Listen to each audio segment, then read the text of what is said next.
Hello friends, welcome back my YouTube channel study with Surendra. आज हम आप लोगों को वैद्युत आवेश अथवा इलेक्ट्रिक चार्ज के बारे में बताएंगे। तो चलिए शुरू करते हैं। विद्युत आवेश पदार्थ का वह मौलिक गुण है जिसके कारण वस्तुएं विद्युत बल आरोपित करती हैं। अर्थात वैद्युत आवेश के कारण वस्तु विद्युत बल का अनुभव करती है। चूंकि इसमें वैद्युत बल का अनुभव करने का गुण है, इसीलिए इसमें करंट वाले गुण दिखाई देते हैं।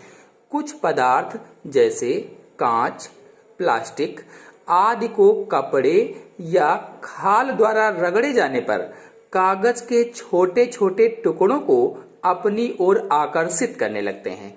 उदाहरण के लिए, यदि हम कांच की छड़ को रेशम के कपड़े से रगड़ें, एक कांच की छड़ ले लें और उसको रेशम के कपड़े से जल्दी जल्दी से रगड़ें, तो कांच की छड़ में कागज के टुकड़े चिपकने की कोशिश करते हैं। या फिर कह लीजिए कि जैसे ही हम कांच की छड़ को रेशम से रगड़कर कांच के टुकड़ों के पास ले जाएंगे तो वे उसकी तरफ आकर्षित होने लगते हैं या खींचने लगते हैं। ये अब प्रैक्टिकल करके देख लेते हैं। यहाँ पर हमने प्लास्टिक का एक पेन लिया है और कागज के छोटे छोटे टुकड़े करके रख लिया है और प्लास्टिक के पेन को कपड़े पर रगड़कर इन कागज के टुकड़ों के पास ले जाते हैं। तो देखिए, पास पहुंचते ही कागज के टुकड़े पेन की ओर आकर्षित हो रहे हैं और खींच रहे हैं, क्योंकि मैंने पेन को कपड़े पर रगड़ा, जिसके कारण घर्षण उत्पन्न हुआ और घर्षण के कारण पेन आवेशित हो गया है,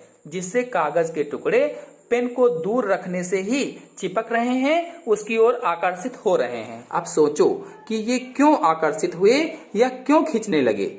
तो इन पदार्थों में यह गुण घर्षण के कारण उत्पन्न आवेश द्वारा होता है। यानी जब उसमें घर्षण लगा, जब जल्दी जल्दी से आपने रगड़ा, तो घर्षण के कारण उत्पन्न आवेश द्वारा ये होता है।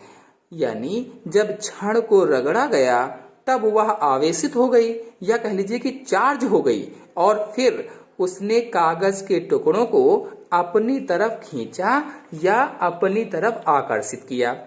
वैद्युत आवेश एक भौतिक राशि है जिसका मात्रक कूलाम है। यानी एक कैसी राशि है? भौतिक राशि है, और इसका मात्रक क्या है? कूलाम है अथवा एम्पियर सेकेंड है। विद्युत आवेश दो प्रकार का होता है। कौन कौन से दो प्रकार हैं? पहला है धनात्मक विद्युत आवेश अथवा अंग्रेजी में इसे पॉजिटिव इलेक्ट्रिक चार्ज कहते हैं, और दूसरा है ऋणात्मक विद्युत आवेश अथवा नेगेटिव इलेक्ट्रिक चार्ज कहा जाता है। यदि हम कांच की छड़ को रेशम से रगड़ते हैं तो कांच की छड़ धनावेशित हो जाती है तथा साथ ही साथ रेशम ऋणावेशित हो जाता है। मतलब जब ऐसी दो वस्तुओं को रगड़ा जाता है जिसमें एक की इलेक्ट्रॉन त्यागने की और दूसरे की इलेक्ट्रॉन ग्रहण करने की प्रवृत्ति हो, तो पहले परमाणु के इलेक्ट्रॉन दूसरे परमाणु में चले जाते हैं और पहला परमाणु धन आवेश युक्त और दूसरा ऋण आवेश युक्त हो जाता है। अब यहाँ पर कांच की छड़ से कुछ इलेक्ट्रॉन रेशम में चले गए और कांच की छड़ धनावेशित हो गई तथा रेशम ऋणावेशित हो गया। इससे स्पष्ट है कि इलेक्ट्रॉनों की कमी से वस्तु धनावेशित हो जाती है। यानी जिस चीज में या जिस वस्तु में इलेक्ट्रॉन कम होते हैं वो धनावेशित हो जाती है, और इलेक्ट्रॉनों की अधिकता से वस्तु ऋणावेशित हो जाती है। और जब इलेक्ट्रॉन अधिक हो जाते हैं किसी वस्तु में तो वो क्या हो जाती है? ऋणावेशित हो जाती है। तो दो वस्तुओं को रगड़ने से उन पर बराबर मात्रा में तथा विपरीत आवेश उत्पन्न होते हैं। यानी यदि दो वस्तुओं को आपस में रगड़ा जाता है तो उन दोनों वस्तुओं पर बराबर मात्रा में और विपरीत आवेश उत्पन्न होते हैं। एक इलेक्ट्रॉन पर 1.6 × 10⁻⁻19 कूलाम के बराबर आवेश होता है। इस आवेश को E से प्रदर्शित किया जाता है।